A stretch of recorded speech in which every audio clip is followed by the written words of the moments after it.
Há pouco tempo eu fiz aqui no Instagram uma sequência de stories falando de capas de spa. Ela tá até ainda aqui nos meus destaques, se você quiser dar uma olhada. E pesquisando sobre esse universo eu descobri 3 coisas. Uma, eu não entendo absolutamente nada de spa. 2, tem muita gente, mas muita gente mesmo, hein? Que assim como eu, tem vontade de ter um spa, mas não sabe nem por onde começar. Quais questões levar em consideração na hora de escolher um spa. E 3, a internet, por incrível que pareça, tem pouco conteúdo sobre isso. Eu vou até deixar aqui uma enquete para saber se você tem conhecimento do que você deve considerar na escolha de um spa. Responde aí para mim.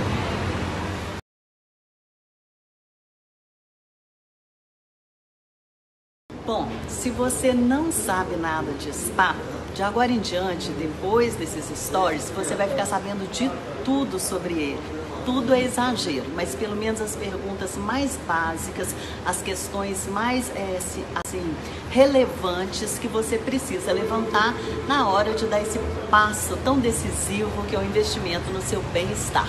Então, salve esses stories que no momento adequado eles vão te ser muito úteis.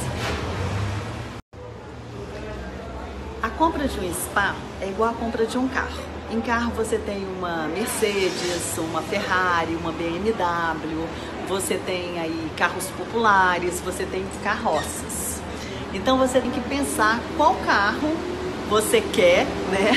E qual que vai te atender mais. Imagina você colocar uma Ferrari numa estrada toda esburacada, com limite de 60 km por hora. Não vai rolar, né? Vai quebrar seu carro, você não vai poder acelerar. Mesma coisa com o spa. Você tem que saber exatamente o que você quer do seu spa, senão fica aquela coisa lá assim com 1001 utilidades e você nem vai tirar proveito total da sua máquina. Então hoje eu vim numa loja de spas para falar sobre isso, para compartilhar com você tudo que eu descobri sobre isso, quais as perguntas que você tem que fazer na hora de escolher o seu spa, porque a compra de um spa tem que ser uma compra consciente, como todas, claro, mas uma compra que não seja uma compra impulsiva. Você tem que pesquisar sobre o produto para fazer a melhor opção.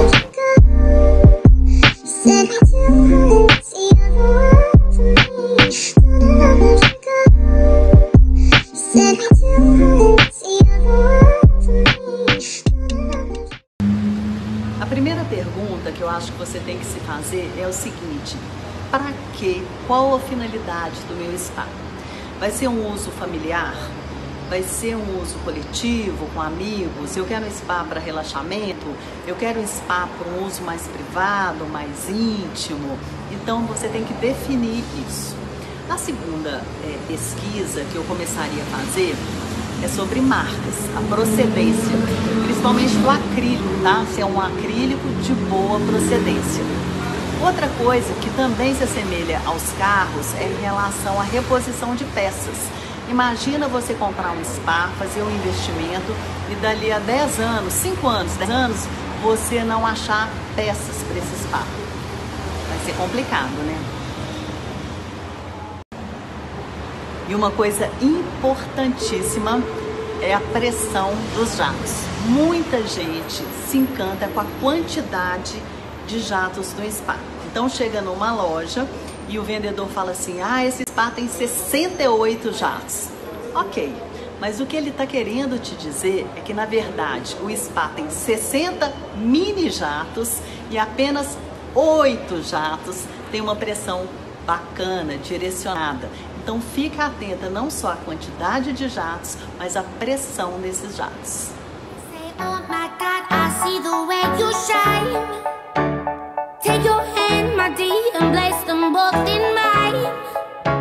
Outra coisa que você deve se perguntar também é por que ter um spa e não uma piscina?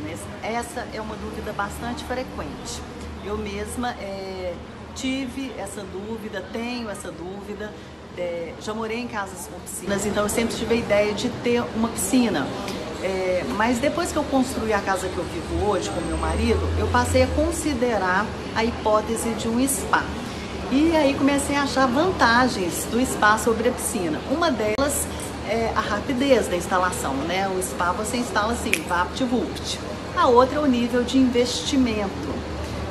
Você ter um spa fica bem mais barato do que você construir uma piscina de alvenaria, por exemplo. No meu caso, eu até não escapo de uma obra não, porque eu quero ter um spa no meu deck que não foi construído para isso, para suportar o peso de um spa. Então eu vou ter que fazer essa obrinha, né? Porque você imagina a tragédia se eu não fizer a obra, né? A manchete ia ser assim: jornalista morre soterrada pelo spa depois de desabamento no deck, no momento em que estava relaxando.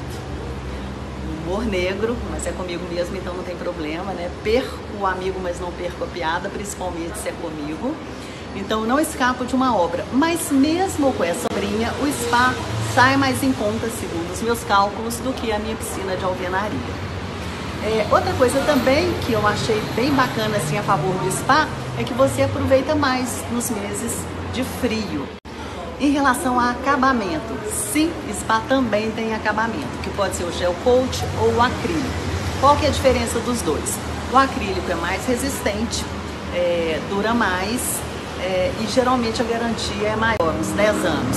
O gel coat é só uma pintura, então essa pintura pode descascar e pode amarelar com o tempo.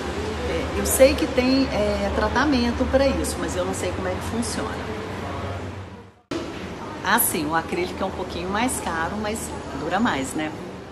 Qual a melhor forma de conservar o seu spa?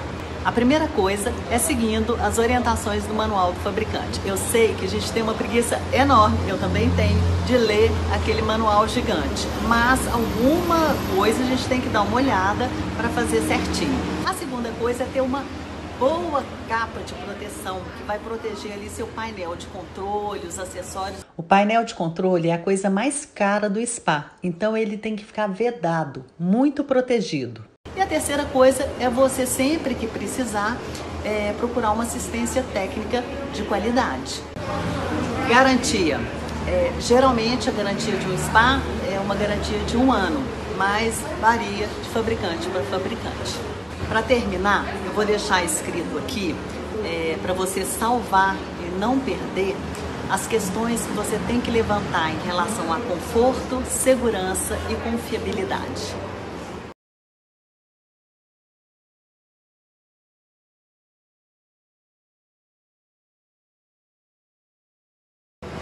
Eu falei de alguns pontos importantes, mas eu sugiro que você faça a sua pesquisa, vá a lojas que vendem spa, se possível, entrem dentro do spa, experimentem o conforto, a ergonomia, não fica com vergonha de pagar esse mico não, porque o investimento vale a pena. Boa sorte!